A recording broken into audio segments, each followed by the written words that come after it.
Okay? Now, masaya po ba ang ating umaga? Amen. Isa nga po muna masigabong palakpakan para po sa ating Diyos na buhay. Amen. Hallelujah. Okay, so for our review po, last Sunday, we celebrated the happiest day in our Christian life, and that is, ano po yun? Resurrection Day. And in line with that, Pastora Mehan shared to us a message entitled Our Resurrection Day. And from that message po, namulat ang ating mga kaisipan sa mga bagay-bagay na patungkol sa kamatayan at muling pagkabuhay ng ating Panginoong Hesus. Salamat at hindi na natiling patay ang ating Diyos. Amen po ba? Kasi kung hindi, tayo na po ang pinaka-nakakaawang mga mananampalataya. But praise be to God, for our King of Kings is alive forevermore. Amen po ba? Amen. Amen. Yan. So, ang una pong naiintindihan natin is that resurrection means Christ has risen. So, ang dami pong mga Diyos-Diyosan ang sinasamba ng tao ngayon, pero sila po ay nanatiling patay. Amen po ba doon? But our God, Jesus Christ Himself, has proven na siya lamang po ang Diyos na maaari at natatanging Diyos na nakatalo sa kamatayan. And because of that, tayo po ngayon ay mga malalayang mananampalataya. The second thing that we understood is that Jesus Christ died on the cross. At para po kanino ito? Para sa inyo, sayo, at para sa akin, at sa lahat ng mga tao dito sa mundong ito. At sino po ang nag-raise up kay Jesus Christ sa death? That is our God the Father Himself. So from this moment on, nakita po namin ang pagbabago ng history ng mankind. Kung dati ang ating salvation ay based on our works and obedience to the law, ngayon po ang ating salvation is based on the finished work of Jesus Christ on the cross. And we became free, blessed, justified, not because of what we have done, but because of what Jesus has done on the cross. And on Colossians chapter 2, verses 6 to 14, it teaches us that we are rooted and built up in Him. We are established in the faith in Him. We are complete in Him. Pakisabi naman po, I am complete in Christ. I am complete in Amen. Christ. And we are circumcised in Him. Ngayon kung summer na uso-uso yan, lagi natin makikita sa mga tarpaulin yan. Circumcision.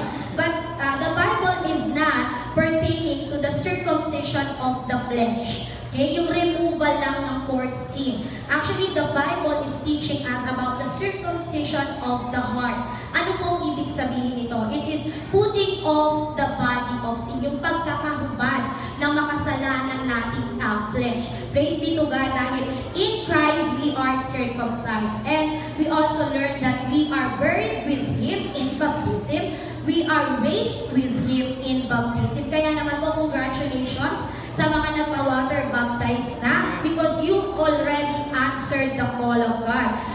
Pag sinabi mo kasi ng dating baptism, tayo po ay nilulubog sa tubig, kaya hindi po tama yung binabasa lang pala.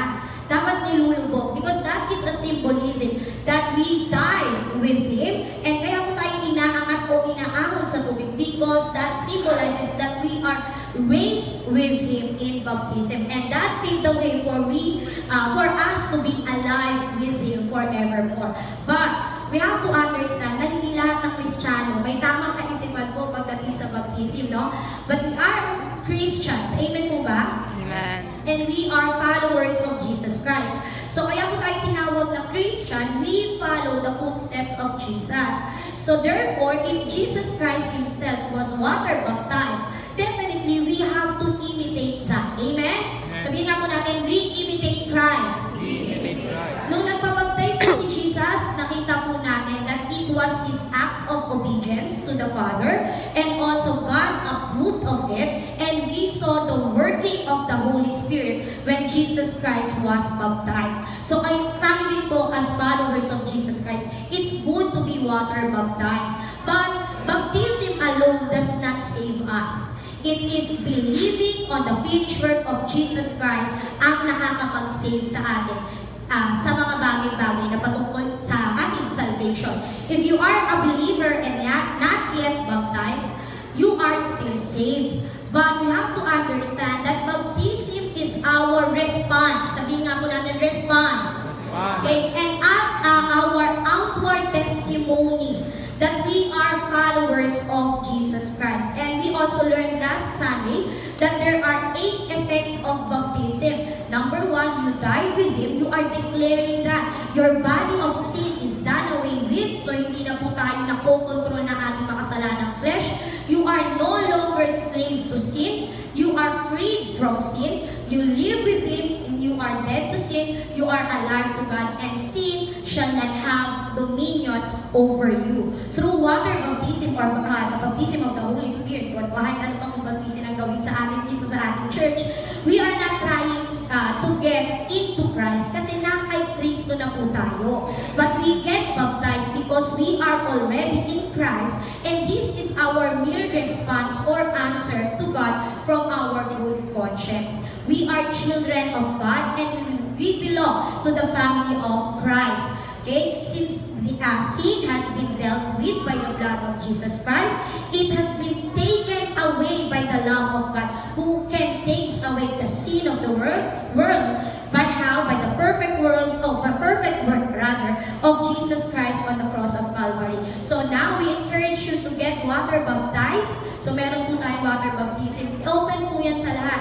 This is our answer to our salvation. And praise be to God, because salvation is not based on our works, but based on the finished work of Jesus Christ on the cross of Calvary.